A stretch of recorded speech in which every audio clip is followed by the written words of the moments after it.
साथियों नमस्कार, कैसे हैं आप सब लोग।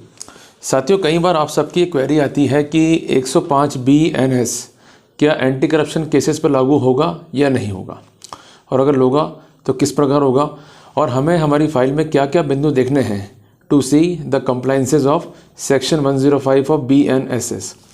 साथियों, एक बात जो है आपको समझनी होगी कि BNSS जो है यह लागू हुआ है 1 जुलाई 2024 से। तो जो प्रकरण इससे पहले के हैं उस पर सेक्शन लागू नहीं होगा। अगर आपका प्रकरण 1 जुलाई 2024 या उसके बाद का है तो सेक्शन 105 BNSS लागू हो जाएगा।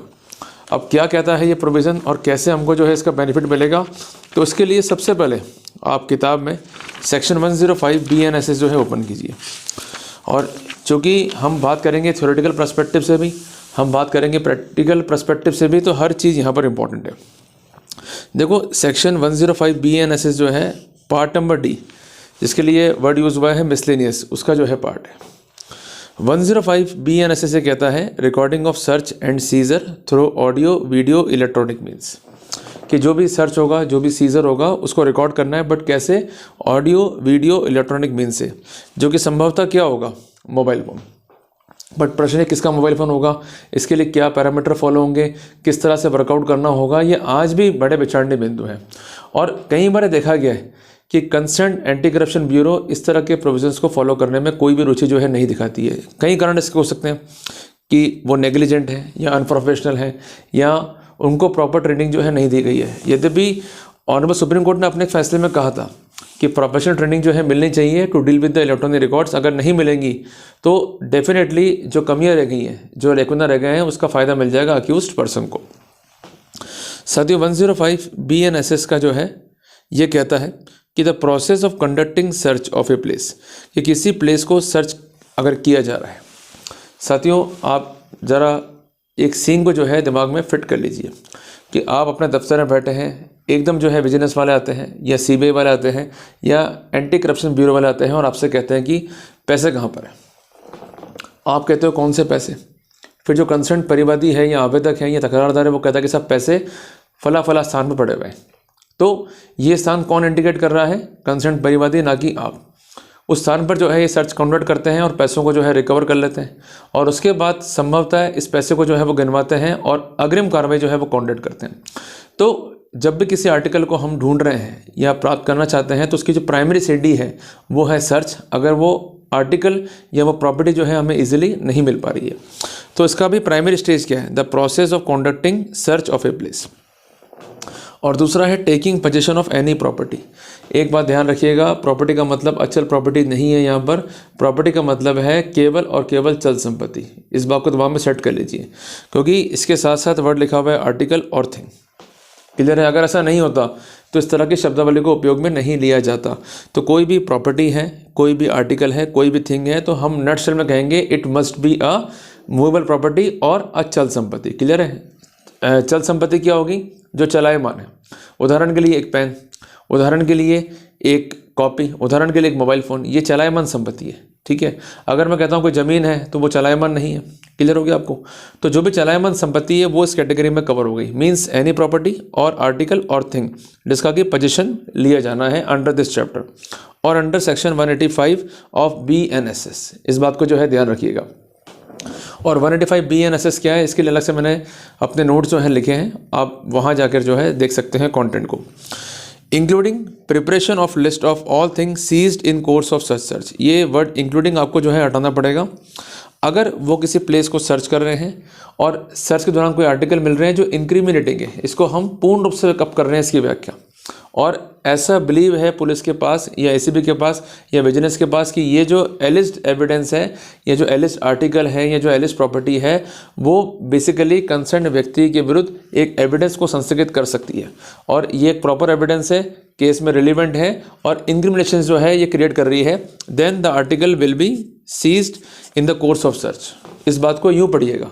सिंपल ये नहीं कि पुलिस वाले आ गए, जो मर्जी उठा के ले गए और जो मर्जी आए उन्होंने जो है सीज कर लिया, ऐसा नहीं होगा। जो भी आर्टिकल कनेक्ट करता है कंसर्न व्यक्ति को क्राइम से, उसको जो है उनको सीज करना है during the course of search. उदाहरण के लिए फ़ोन मिल गया आपकी जेब में, कई बार ऐसा भी देखता हूँ मैं कि उस तक को ये सीज कर डालते हैं।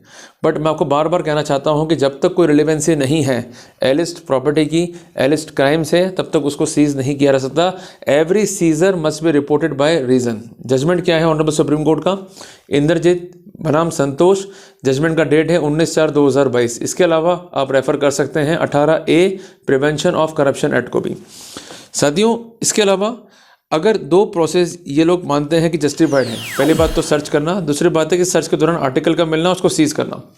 तो ऐसी स्थिति में इनको लिस्ट जो है प्रिपेयर करनी पड़ेगी। इस बात को दिमाग में सेट कर लो। अगर ये लिस्ट नहीं बना रहे हैं, लिस्ट बनाने में बेईमानी कर रहे हैं, तो वहाँ पर गड़बड़ियाँ हैं प्रोसिक्यूशंस में, तो उसका फ़ायदा हमको मिल जाएगा। And this benefit can be taken at any stage, even during bail, even during discharge and even during the course of trial. But अमूमन क्या है कि इस तरह की स्थितियाँ जो है कंट्रोवर्सी पैदा करती हैं।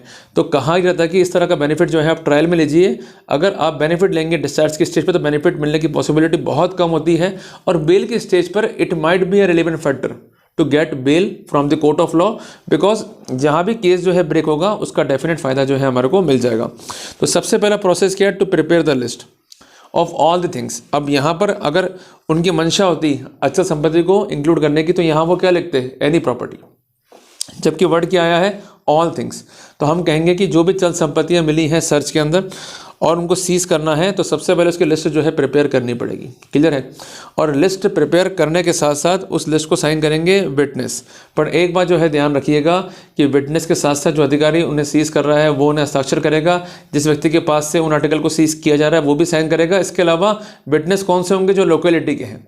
पहले प्रोविजन क्या था? 100 CRPC, अब CRPC हट चुका है, बट उसका जो एक एविडेंटरी वैल्यू है उसको यहाँ पर दिमाग में रख के चलना पड़ेगा। अगर वो नहीं कर रहे हैं इस प्रोसेस को follow, it means they are going to play with the rule of law. इसके अलावा जो भी इलेक्ट्रॉनिक मीन्स उनके पास में अवेलेबल है, सबसे इंपॉर्टेंट मीन्स है मोबाइल फ़ोन, तो उसके जरिए ऑडियो वीडियो इलेक्ट्रॉनिक रिकॉर्ड जो है तैयार करना पड़ेगा। ये आप कैमरे से भी कर सकते हो। क्लियर है बात ये? इसके अलावा अगर आईफोन है उससे भी करो, अगर एंड्रॉयड फ़ोन है उससे भी करो। कुल मिला के प्रेफरेंस दी गई है मोबाइल फ़ोन को। अगर मोबाइल फ़ोन नहीं है तो कैमरे से भी ये काम कर सकते हैं, कोई मना ही नहीं है। क्लियर है बात ये? और कुल मिला के जो भी प्रोसीडिंग्स हो रही है उसका प्रॉपर जो है एक दृश्यमान स्थिति जो है दिखानी पड़ेगी कोर्ट को भी। ये लोग क्या करते हैं? कुछ अंशों को जो है कोर्ट में पेश करते हैं। मैंने कई बार देखा ये, कई बार फोटोग्राफ तक पेश करते हैं, बट ये सब कचरा है।